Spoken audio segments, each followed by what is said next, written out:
Hey guys, Beretta 9mm USA here with a little update video. I got a little collection of handguns here in front of you. You can see everything's locked back, everything's safe. Some 1911s, some Glocks and whatnot. This one right here is a Glock 22 40 caliber. It's actually my issue pistol.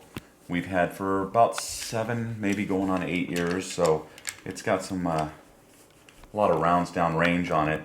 Of course, it's safe, nothing in it. So, but one of the original Glock 22 40s.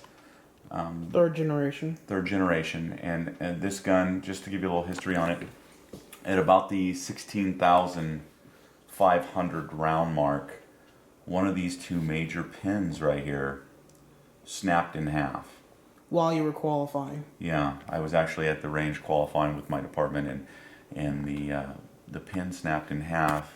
The weapon would fire when the slide was closed, but it wouldn't cycle the brass out and put another round in. So I kept on chambering another round on it and actually finished the qualification course doing that 4 or 5 times, and got a good qualification score with basically a broken pistol. So wasn't it like a 96 or a 92? It was around that, right? I believe that.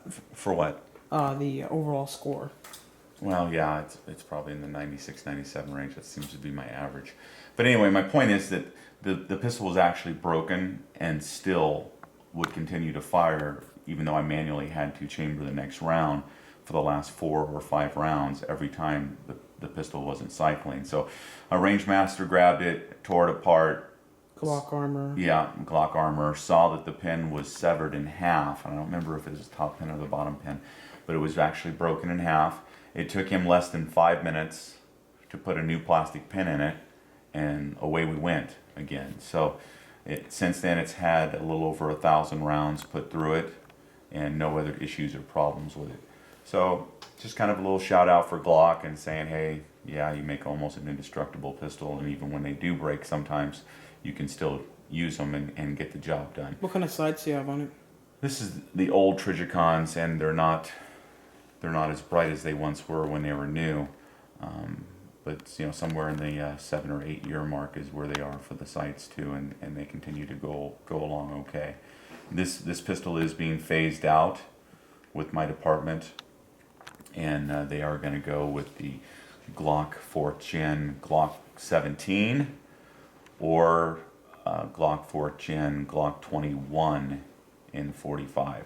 So it's either going to be a choice of a Glock 21 and 45 ACP or a Glock 17 and 9mm, and I think they're leaving that choice up to us. And what are you leaning toward? I think I'm going to go with the Glock 21 4th Gen pistol, and that's one of the reasons why I went out and bought 2 of them to see what they're like. On my own, was to really experience them and get some trigger time with them, and this will be the new issue of choice for me if I'm still able to make that decision when the time comes and they want to replace this pistol right here.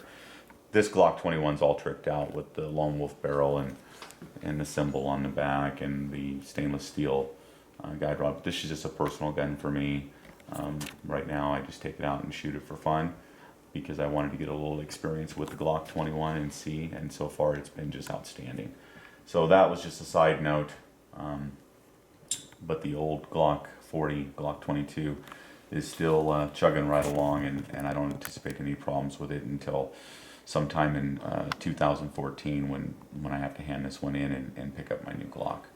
So why don't you give you an update on what kind of round count you can get through these 40 caliber. Now keep in mind, every time I take it to the range and shoot for any type of qualification or practice, we're putting it somewhere between 300 and 400 rounds through it every time that happens, and that's about every 6 months. So you know, lots of shooting with this handgun, not to mention the practice with it I've done on my own time over the years.